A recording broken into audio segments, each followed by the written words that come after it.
మీ ఆదాయం ఏ విధంగా చేయగలుగుతామా ఎన్ని ఆలోచించడానికి నేను అవగాహన పెంచుకుంటే ఏ విధంగా చేయాలో చేస్తామనే ఉద్దేశంతోనే నేను మొత్తం చూసి ఇక్కడికి వచ్చాను.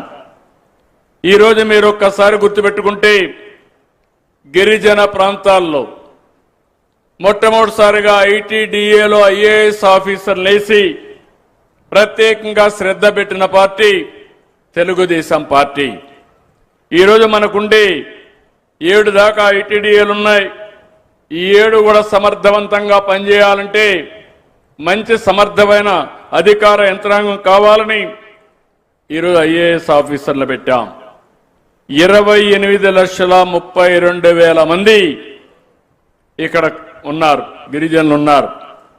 8,41,000 కుటుంబాలు ఉన్నాయి. ఇంకో పక్క మీరు ఒక్కసారి ఆలోచిస్తే ఇప్పుడే సుధారాణి గారు చెప్పారు, ఈరోజు ఇక్కడ మీరు చూసినప్పుడు 3,77,051 మంది గిరిజనులకి ప్రతి నెల 400, 600, 10,000, 10,000, 4,000, 6,000, 10,000, 15,000 పింఛన్లిచ్చే ఏకైక రాష్ట్రం భారతదేశంలో ఒక్క తెలుగుదేశం ప్రభుత్వమే. నేను అడుగుతున్నా మా మిత్రుల్ని, పక్కన ఛత్తీస్గఢ్, మనం ఇక్కడి నుంచి బయలుదేరితే నేరుగా వైజాగ్ పోవాలంటే 2 గంటలు పడుతుంది. ఇప్పుడు మనం వేసుకున్న రోడ్ల వల్ల నేను ఆ రోజు ఒకటే ఆలోచించా, ఛత్తీస్గఢ్ నుంచి విశాఖపట్నం రావాలంటే చాలా సమస్యలు ఉండేటివి. నేషనల్ హైవేకి శ్రీకారం చుట్టాం. ఈరోజు ఇటు పోతే 2.5 గంటల్లో మీరు ఛత్తీస్గఢ్ వెళ్తారు. అక్కడ ఎంత పింఛన్ ఇస్తున్నారో ఒక్కసారి చూడండి. ఒరిస్సా ఉంది, అక్కడ పేదవాళ్ళు ఉన్నారు, అక్కడ 1000 రూపాయలే ఇస్తున్నారు. అలాంటిది 4,000 రూపాయలు పేదవాళ్లకు పింఛన్ ఇచ్చే ఏకైక ప్రభుత్వం తెలుగుదేశం ప్రభుత్వం, ఎన్డీఏ ప్రభుత్వం. ఒకప్పుడు 200 రూపాయలు ఆ పింఛన్ కూడా పెట్టింది ఎన్టీ రామారావు గారి 35 రూపాయలతో 83లో ప్రారంభిస్తే నేను వచ్చిన తర్వాత దాన్ని 70 రూపాయలు 95లో చేస్తే తర్వాత మళ్ళీ నేను 14కి వచ్చే లోపల 200 రూపాయలు అయితే నేను వచ్చి దాన్ని 2,000 రూపాయలు చేశాను. అంటే 10 రెట్లు పెంచాను. పెంచితే వైఎస్ఆర్ కాంగ్రెస్ మాట్లాడతారు పేదవాళ్ళ కోసమే పుట్టామని. కాదు, పేదవాళ్ళని సర్వనాశనం చేయడానికే పుట్టారు ఆ పార్టీ. అలాంటి పార్టీ అది. ముక్కుతూ మూలుగుతూ నా 5 ఏళ్లలో 250 పెంచేవాళ్ళు, మళ్ళీ ఒక 2 ఏళ్ళు అయితే 250 రూపాయలు పెంచేవాళ్ళు. నేను ఒక మాట చెప్పాను, పింఛన్లు పెంచుతానని చెప్పాను.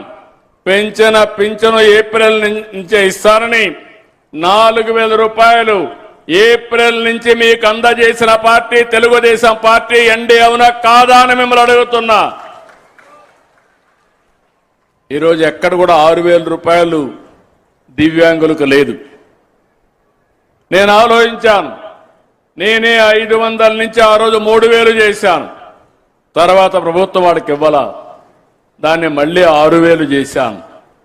ఈరోజు ఒక తృప్తి, దానివల్ల చాలా మంది బాగుపడే పరిస్థితికి వచ్చారని చెప్పి కూడా నేను మీకు తెలియజేస్తున్నా.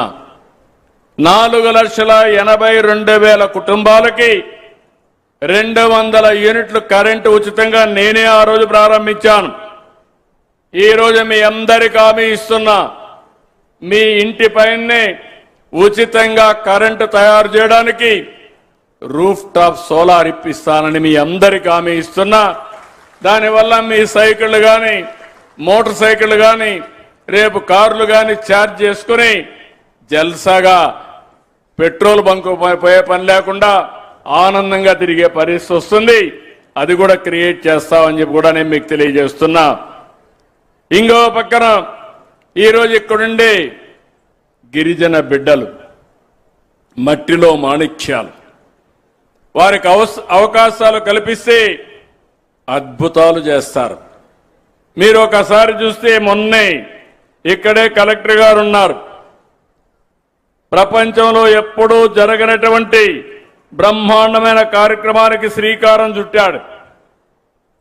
దగ్గర 25,000 మంది పిల్లలు 108 సూర్య నమస్కారాలు 108 నిమిషాల్లో విశాఖపట్నంలో ప్రదర్శించి గిన్నీస్ వరల్డ్ రికార్డు గాని వరల్డ్ యూనియన్ రికార్డు గాని క్రియేట్ చేశారు. అంటే దీన్ని బట్టి ఎవ్వరూ చేయలేని పని మన పిల్లలు చేయగలిగారంటే వీళ్ళంతా మట్టిలో మాణిక్యాలు అవునా కాదా అని మిమ్మల్ని అడుగుతున్నా.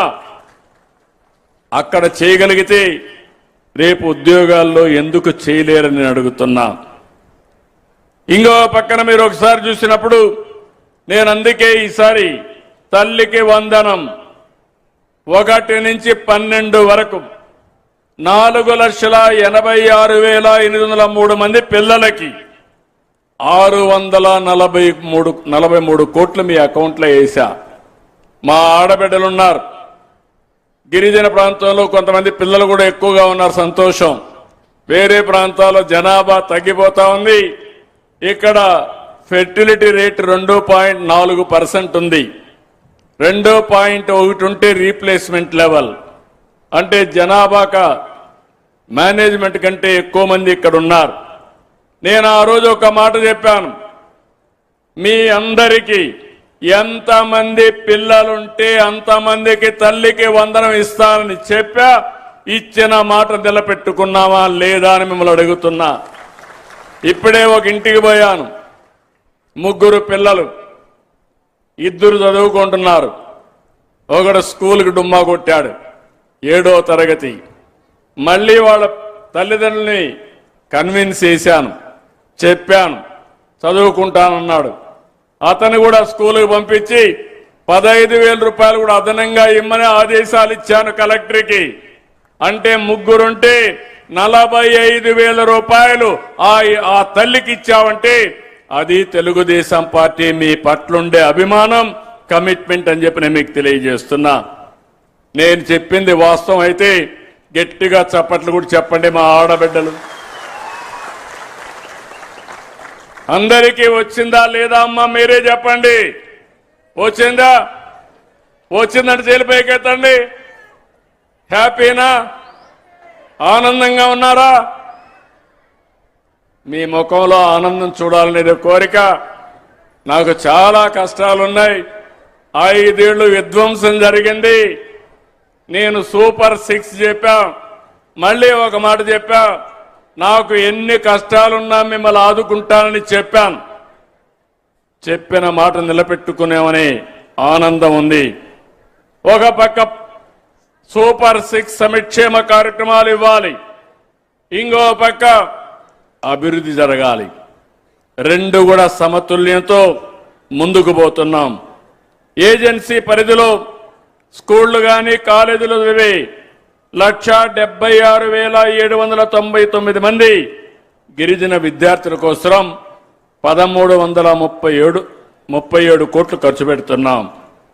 ఇంకో పక్క కొంతమంది పిల్లలు స్కూలుకు నిలిచిపోతే 13,274 మందిని మళ్లీ స్కూల్లో చేర్చే పరిస్థితి తీసుకొచ్చాం.